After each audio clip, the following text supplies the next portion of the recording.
everyone, today I want to talk about an interview between Justice Amy Coney Barrett and Bishop Robert Barron, and one line from that interview that upset a lot of more traditional Catholics. My name is Victoria Holmes, I'm a podcast producer, and I also work for a political media company, and these videos on Catholicism are sort of a side hobby of mine. So first, what was actually said? Right-wing critique of originalism, call it common good constitutionalism, right? That would say something like, look, you're in this high position of a great influence.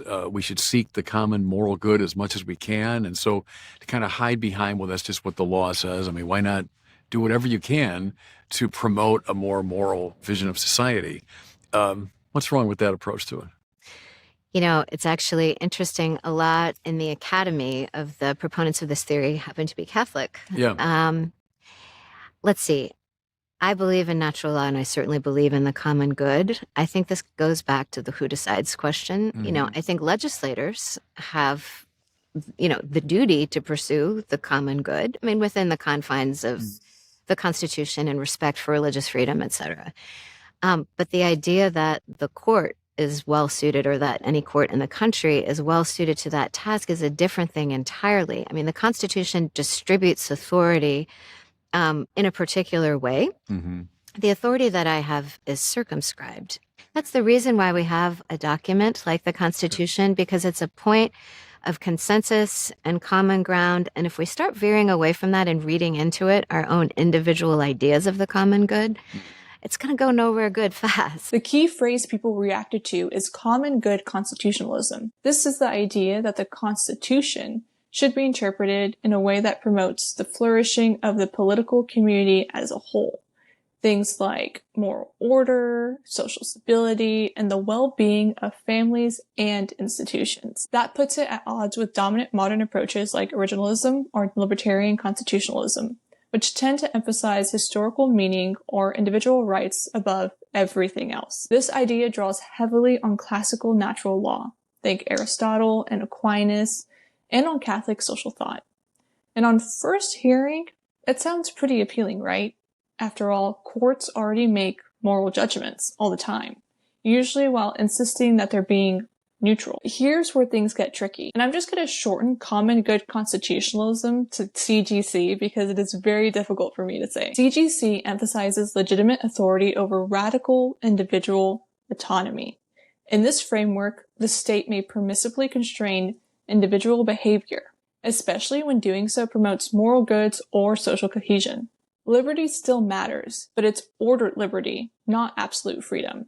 So what's the catch? CGC is also very comfortable with a strong administrative state, significant executive discretion, broad deference given to officials acting in the name of public welfare, and that's a sharp break from the usual conservative skepticism of bureaucracy and concentrated power. Critics point to some real risks, like authoritarianism, where judges impose their own moral views, and question who actually defines the common good. Ultimately, judges and officials are explicitly deciding outcomes based on their own moral reasoning, which brings us back to what Justice Barrett is actually saying. First, she affirms a very classical view of politics. I believe in natural law, and I certainly believe in the common good. I think this goes back to the who decides question. She says clearly that legislators have a duty to pursue the common good within the confines of the Constitution and with respect for religious freedom. But then she adds this crucial distinction. The idea that the court, or any court in the country, is well suited to that task is an entirely different thing. Judges, in her view, must be bound by legal sources, not by their own judgments about what promotes human flourishing. And those legal sources are things like text history, structure, and precedent. So what she's really saying is this. Yes, the common good matters. No, judges should not be the ones defining it. Yes, courts should give legislators room to pursue it, and no, courts should not substitute their own moral reasoning for law. She's drawing a firm line between moral theology and the judicial world. Thank you so much for watching this video. Let me know if you saw that interview between Justice Amy Coney Barrett and Bishop Robert Barron. It's on his YouTube channel. And I know I haven't made videos in about a month. December has been such a busy month for me between work and traveling and also trying to find a new place to live and moving and the parties and, of course, being with family. And trying to also get some rest amid all of that has been sort of my priority before making these videos, because again, these are a side hobby of mine. But I hope everyone had a wonderful Christmas. If you're Catholic, it's still Christmas. There's 12 days of Christmas, and a Happy New Year. I don't know if y'all have resolutions, but personally, I am wanting to read a lot more books this year, or in 2026. I did not read as many books as I bought. So the goal is to finish reading all the books that I bought from 2025. All right, I hope everyone has a wonderful day, evening, whenever you're watching this, and also a Happy New Year.